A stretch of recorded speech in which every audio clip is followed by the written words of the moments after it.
Nandito na naman tayo mga boss. Ito pala yung fascia board mga boss. Kinabit muna natin bago natin buuin mga boss.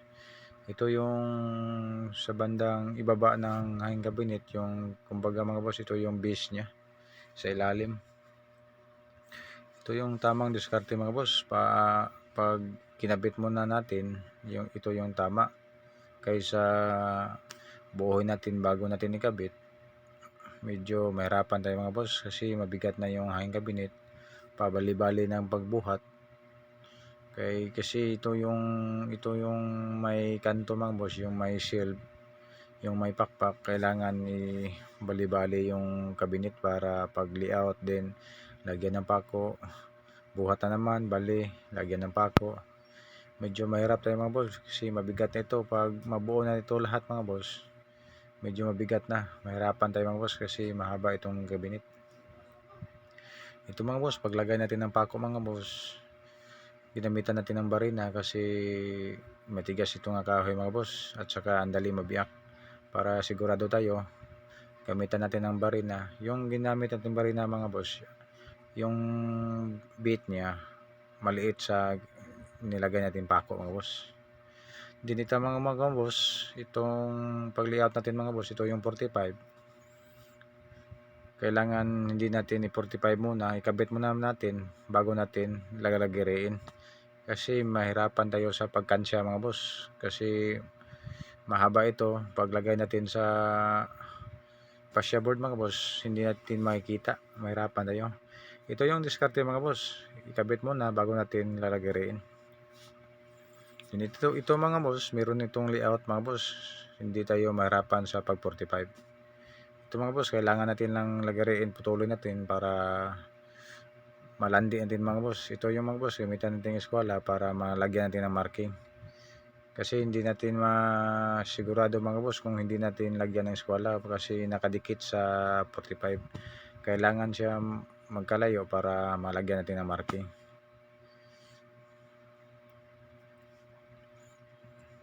Ito mga boss, nakabit na natin mga boss.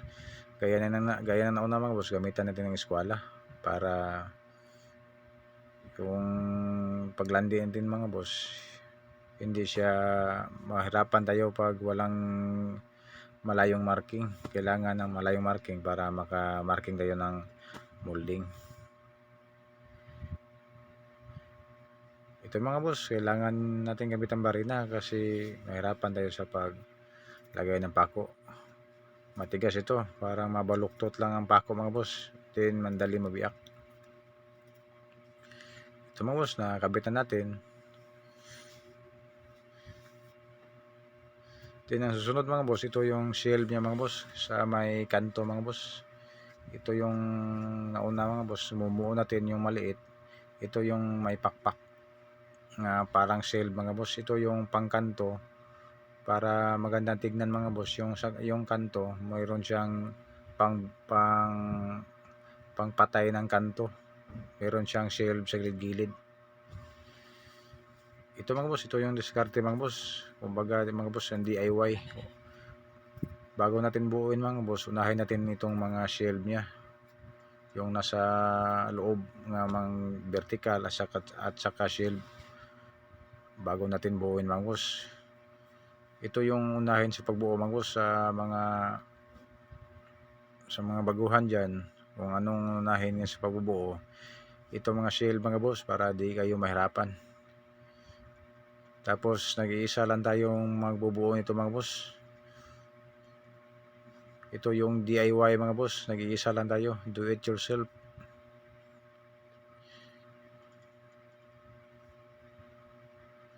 Ito mga boss, ito yung paglagay natin ng glue mga boss.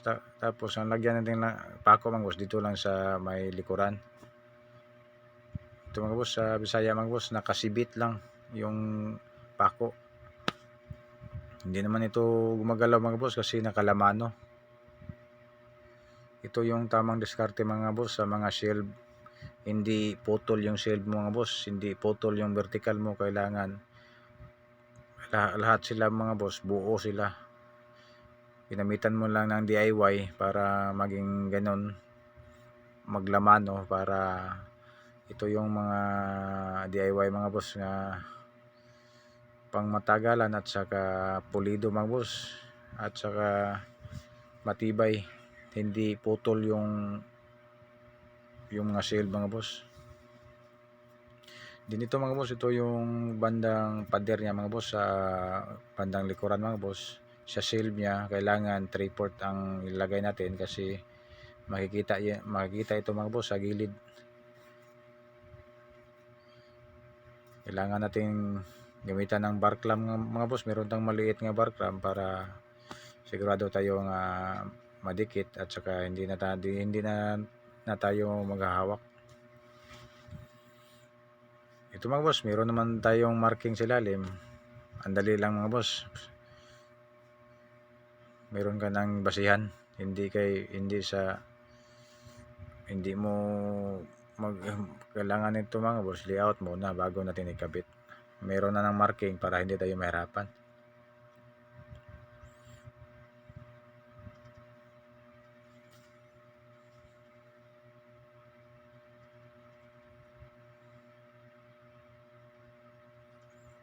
Ito mga boss, medyo ito mga boss, matibay yan mga boss kasi meron pang glow. Yan ginagamit natin yung pako, dos. Then dito mga boss, dito mga boss, ito yung sa vertical mga boss. Ito yung sa gitna. Nilagay natin muna yung sa gitna, yung vertical. Then pagkatapos ito mga boss, yung sa gitna naman nga isang shield bang bubuhoy natin. I-standby muna nito mga boss. Ito na yung first nga parts nga i-standby natin. Ito na yung last natin ikabit.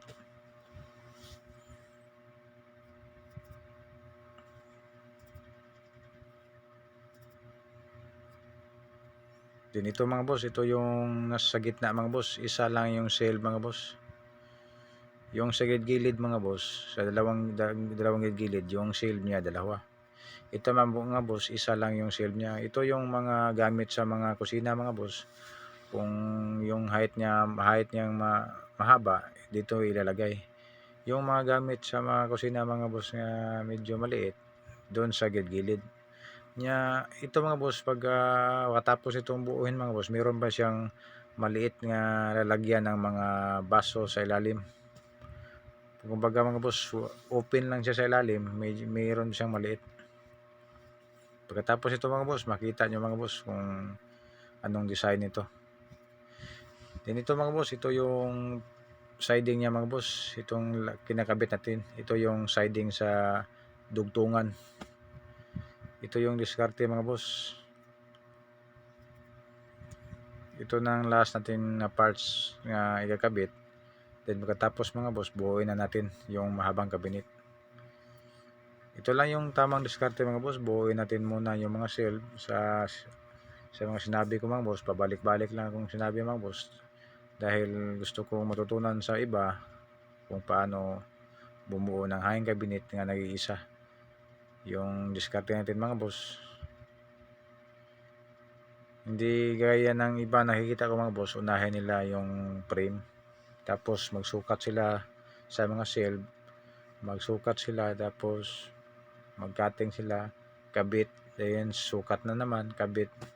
Ito sa atin mga boss, unahin natin yung mga shield. Ito bang boss, ito yung diskarte mga boss. Dalawang pisa ang binuo natin muna, tapos idugtong natin dito mga boss sa gitna. Ito lang diskarte mga boss, medyo hindi tayo mahirapan.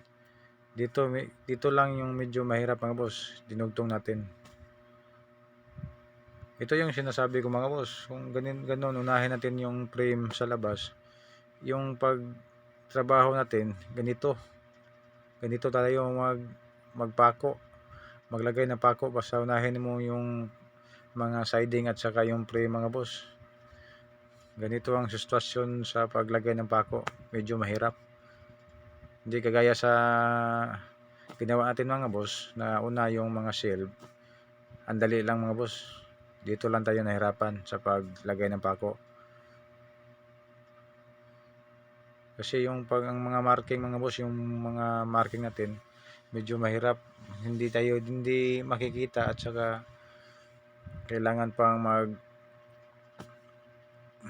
kailangan pa ng hawakan mo para yung marking mo maigo siya mga boss sa marking, yung paglagay natin ng shield.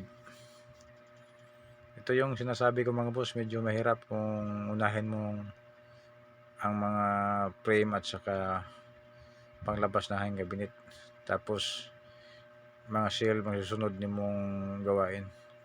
Ang tama mga boss, ito yung tama mga boss, unahin natin yung mga shield. Okay na mga boss, natapos natin, nadugtong natin mga boss. Dito na naman na tayo sa ito mga boss, nakabaliktad ito mga boss. Ito yung nilagay natin nilagyan ting glue mga boss, ito yung sa ibaba. Then ito mga boss, ang nilagyan natin ng fascia board mga boss, ito ang bandang ibaba mga boss. Pinaliktad lang natin yung cabinet. Dito mga boss, ang dali lang mga boss. Paglagay natin ng bandang may baba, ang dali lang na buo mga boss. Ito yung sinasabi ko mga boss, ang dali lang buuhin basta nasa diskarte. Nga nag-iisa ka lang mga boss, medyo mahirap kung hindi mo kung wala kang diskarte sa pagbuo, medyo mahirapan ka. Ito mga boss, sanay-sanay lang kung anong natutunan ko sa pagtatrabaho ko ng furniture shop, din ginagamit ko ngayon. Yung mga diskarte mga boss, mga DIY kung paano gawin mga boss na mag-iisa ka lang, na hindi ka mahirapan. Tulad ng sinasabi ko mga boss, hindi na tayo mahirapan sa pagkansya ng mga paglagay natin ng pako mga boss, kasi bago natin buuhin mga boss, naka-layout na. Bago natin i-cutting, naka-layout na. Yan ang sinasabi ko mga boss. Yan ang diskarte mga boss, para hindi tayo mahirapan. Mayroon ng layout. Di kagaya ng iba mga boss. Kasi yung iba mga boss, sa kansya ko lang mga boss, natatakot sila buuhin katingin lang mga parts, natatakot sila hindi aabot yung sukat mga boss. Yan lang ang siguro sa tingin ko sa kanila, nga matatakot sila nga yung mga parts nga pinutol nila hindi iaabot, kasi hindi siya aabot mga boss. So, hindi mo muna ni-layout yung gawin mo, dapat mag-layout muna bago mag-cutting. Yan ang diskarte mga boss. Yung iba mga boss, natatakot yan mga boss, buuhin muna nila yung mga siding bago yung mga shelf, kasi sukatan nila. Natatakot sila mga boss na hindi iaabot ang pinutol nila, ay yung mga parts nila hindi iaabot. Yan ang sa tingin ko mga boss, nga hindi sila gumagawa na katulad ganito mga sa ating ginagawa, kasi natatakot sila mga boss. Ito mga boss, kung kursunado ka mo cutting sa mga pisa mga boss, pagka layout, hindi ka matatakot mga boss. At saka payo ko lang mga boss, recheck muna ng ilang beses bago natin putulin, kung hindi ka kasigurado. Pero ito mga boss, sanay-sanay lang ito mga boss. Yung iba, yung baguhan mga boss, unahin lang nila yung frame bago ng shield. Ito mga boss, medyo mabigat na. Ito yung diskarte mga boss, lagyan natin ng ito yung lalagyan natin ng mga boss, yung crown. Lagyan natin ng solid nga kahoy, back to back, paraon mga boss, para lagyan natin ang bubong pala nito mga boss. Ang ilagay lang natin 1/4, kasi meron ng kahoy nga back to back, tapos lagyan natin ng bubong 1/4. Pagkatapos ng paglagay sa 1/4 mga boss, lagyan din natin ng crown. Ang lapad sa crown mga boss, 3 inches ang lapad. So, hindi na makikita yung 1/4 mga boss, para na siyang 3/4, di ba mga boss? Ito ra po yung mga diskarte mga boss kung magtitipid ka ng materyales, pero hindi naman ito, kumbaga bang boss, hindi naman ito substandard kasi nasa diskarte naman ito mga boss, kung depende naman sa atin yung anong ilagay natin. Pag i-3/4 mga boss, masyado nang mabigat at saka ang materyales natin medyo kulangan tayo sa materyales kung i-3/4 pa. Then sa 1/4 mga boss, meron naman tayong sobra sa 1/4 sa gamiton natin sa paglagay ng pader. Meron namang natitira, di ilagay natin sa may bubong mga boss. Ito lang pong diskarte mga boss. Total hindi naman to makita mga boss. Meron naman tayong solid nga kahoy ilalagay.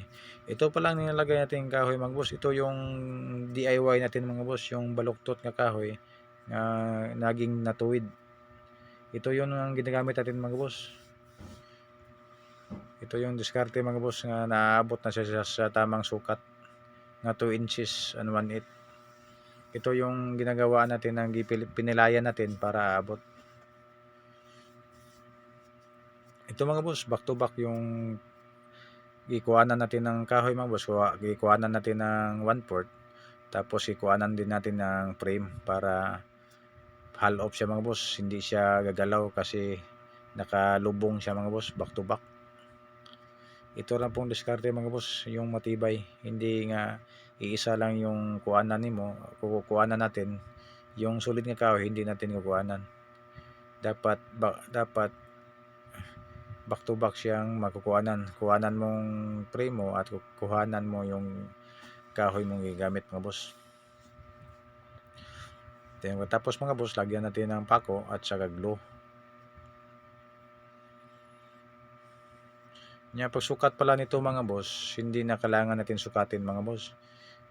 Doon sa ibaba mga boss, diyan ka lang maglalandi mga boss at lagyan mong marking. Tapos yan ang kuhanan mo ng basihan sa paglagay ng sa ibaba mga boss, yung mga distansya niya. Hindi na kailangan ka magsukat. Kasi kung sukatan pa nimo, may posibilidad yan may diferensya kasi sinukatan mo. Inilandi mo lang sa ubos mga boss, sa may ibaba, meron na yung vertical, diyan ka lang maglalagay ng marking. Idikit mo lang sa baba, tapos lagyan mo ng marking mga boss para iisa lang ang sukat. Yan ang diskarte mga boss.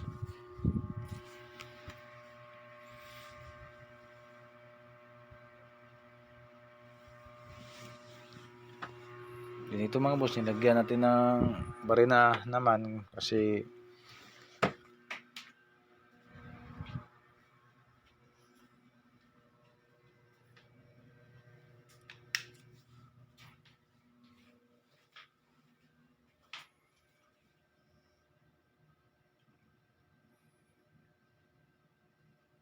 pagkatapos ito mga boss, dito naman sa may bandang likuran mga boss. Ito mga boss, paikot ito mga boss yung ilagay natin ng kahoy. Katulad nito mga boss. Ito yung sa may gilid niya, yung parang shell niya, parang pakpak sa gilid-gilid. Dapat paikot yung paglagay natin ng kahoy mga boss. Kasi makikita ito mga boss. Makikita ito paglagay natin ng crown. Makikita ito ang sulit nga kahoy. Tapos ang kapal nito mga boss, 7/8 para sa pagtingin natin naman boss, yung sa ibabaw makapal.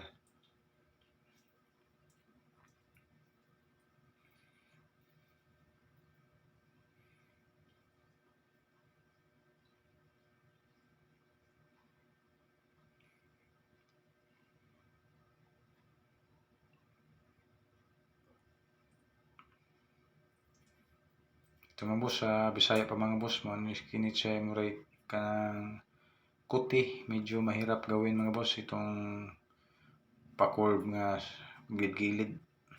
Ito yung pamatay ng kanto mga boss. Kailangan meron siyang pa-curve kasi pamatay sa kanto. Hindi siya kanto, pag tingnan mo sa gilid-gilid, hindi siya kanto. Parang na meron siyang curve.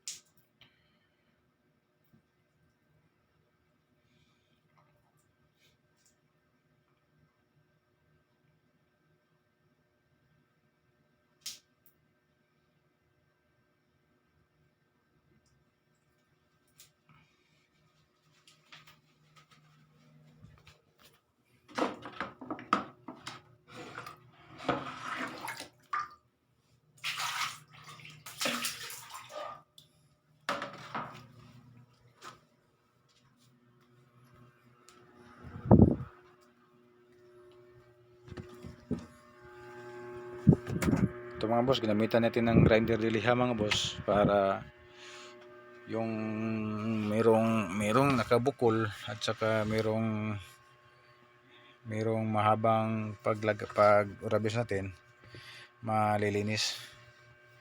Ito mga boss, dito naman tayo sa bandang likuran mga boss. Ito mga boss, medyo mabigat na mga boss. Yan ang sinasabi ko mga boss.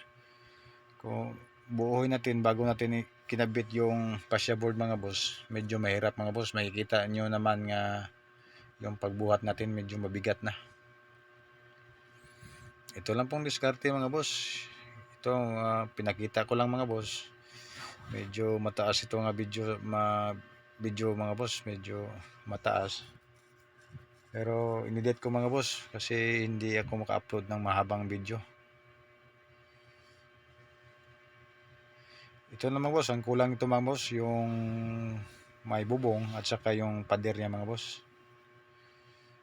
Then sa paglagay natin ng crown mga boss. Ito na po yung plastada niya mga boss. Sa ilalim at saka sa babaw. Ito mga boss, ikabit natin yung kadugtong niya mga boss. Ito yung design niya mga boss. Ito mga boss, kinabit na natin yung dugtong niya. Ito, dalawang silb sa may gilid. Then sa gitna mga boss, isang silb. Ito yung sinasabi ko mga boss. Maraming salamat mga boss.